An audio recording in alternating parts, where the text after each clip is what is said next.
Victoire Cogevina Reynal. I'm so glad I've got this right. Thank you so much for being here. Thank you for having me.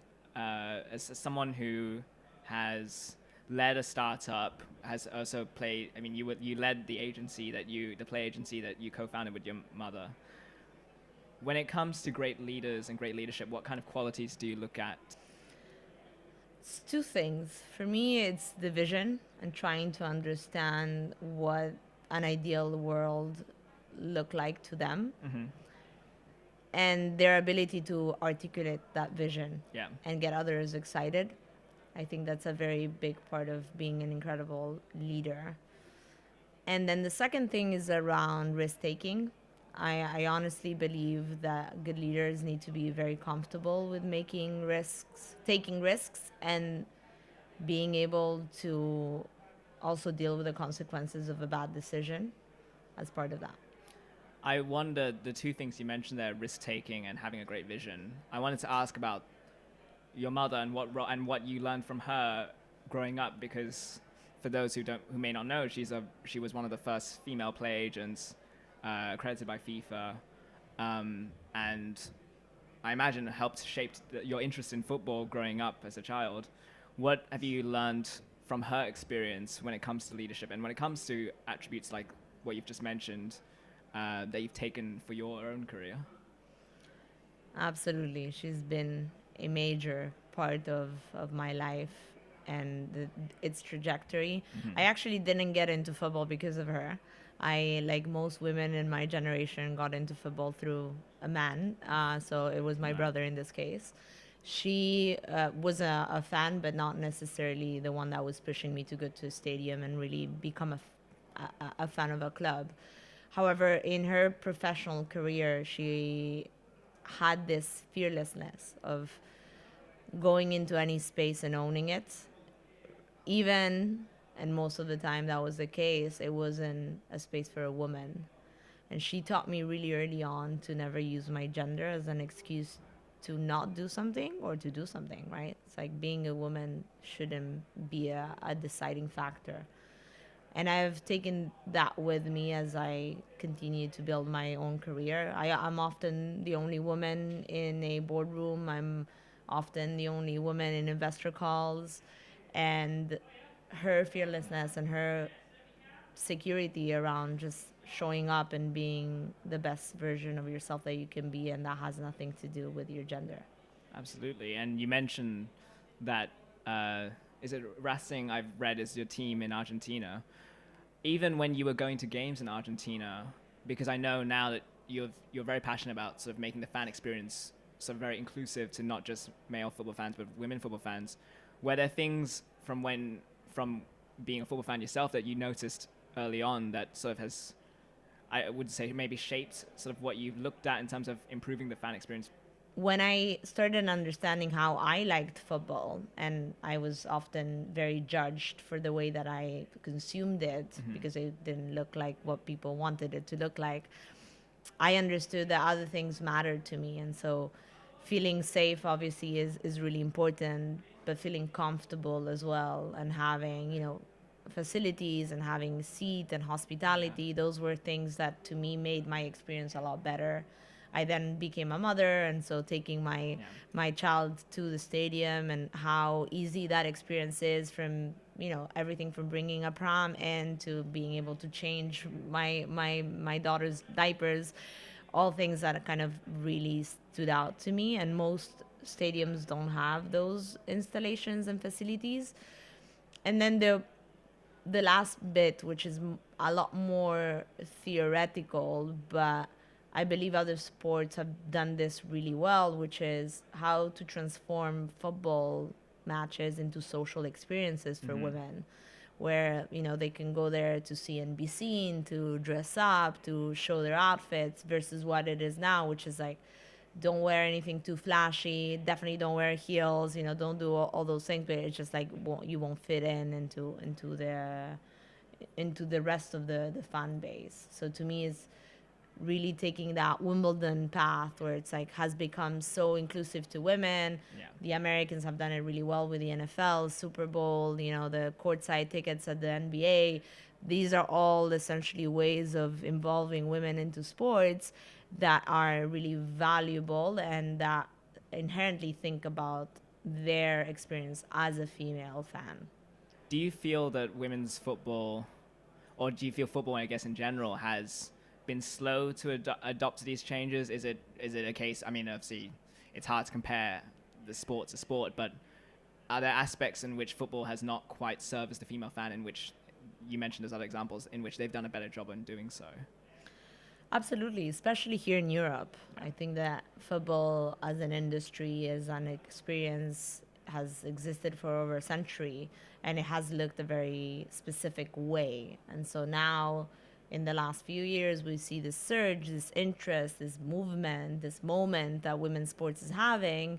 And especially in football, I think there's a lag in adapting to that new audience. And so I truly believe that in the next few years, clubs are going to take a much more thoughtful approach to it and think about the end-to-end, fan cycle, and what does that look like for a woman that maybe has children or is a lot more interested in acquiring merchandising than actually watching the match, or is wanting to drink rosé and not beer. There's so many different aspects that today are not being thoughtfully strategized around, and it's really a financial opportunity that's left on the table in a way. There aren't many multi-club organizations, particularly in women's football. I'm curious, you talk about sort of the, I suppose, pitching process or the process of bringing on partners and collaborators. Because it didn't exist, I guess, prior, did it feel like a big risk, sort of pitching something that hadn't been seen before? The foundation of Mercury 13, the why we exist, the how we exist is all around a shared understanding of this inevitable future that's coming, where women are going to consume football. And what does that world look like? And how can we build that world and accelerate the inevitability? And I believe that if people get that and believe in that, then the pitch process is a lot easier because there's not a lot of convincing to do. And I've had to adjust myself many times in that process where it's like, if someone doesn't believe in that foundational thesis, it is really hard to take them to the next level. So it's always don't worry, it's all good. We'll speak later when there's more data to prove a lot of the things that we want to do. There's a story that to me is kind of something I lead with, and it continues to happen, which is back in 2019 when I was running Gloria, I was offered an NWSL franchise. Wow. For $500,000.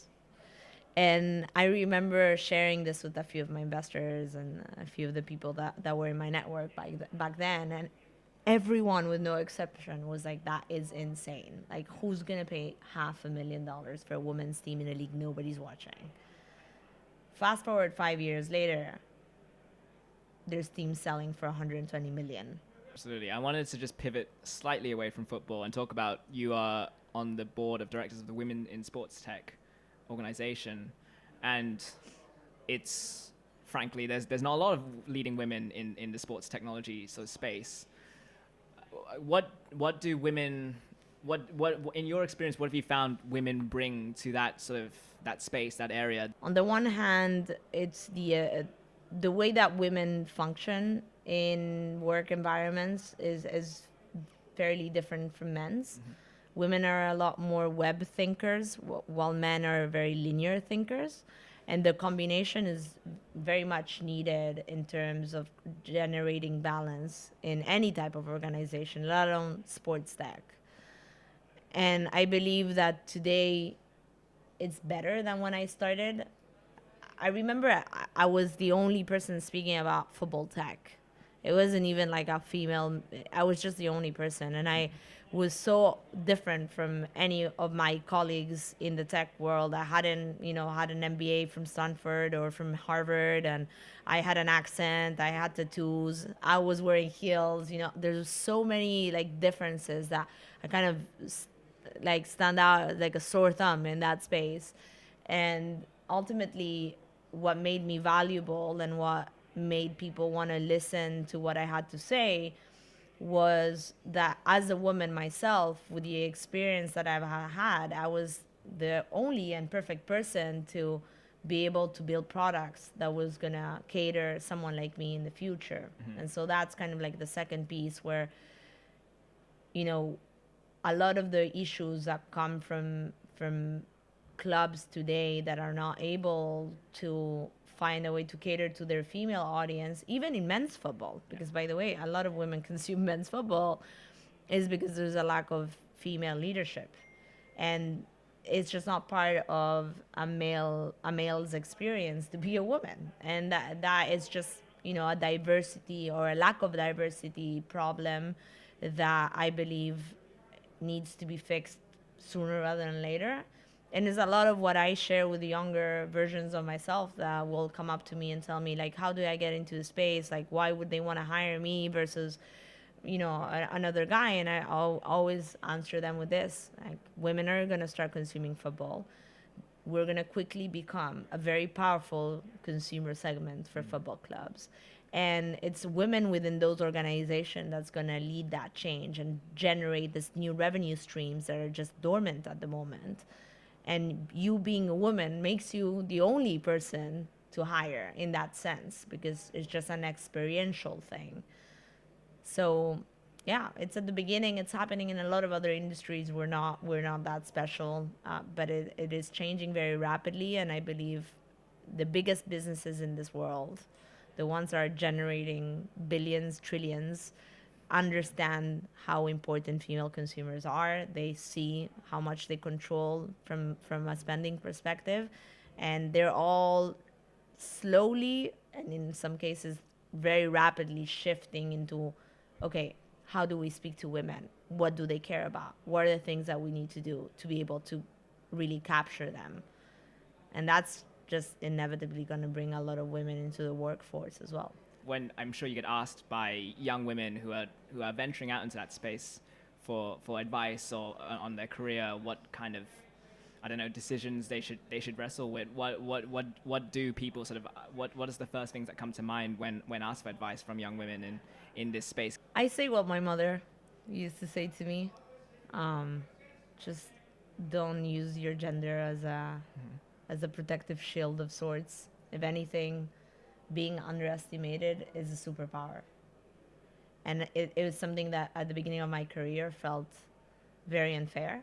I would walk into any room, and just because I was a woman, I was underestimated by everyone in that room, to the point where some people would ask me for coffee because they just assumed I was the secretary. And I then realized that that was a weapon. Imagine going into every room, and the only thing that you need to do to impress people is just like put 3 sentences together and speak eloquently about it.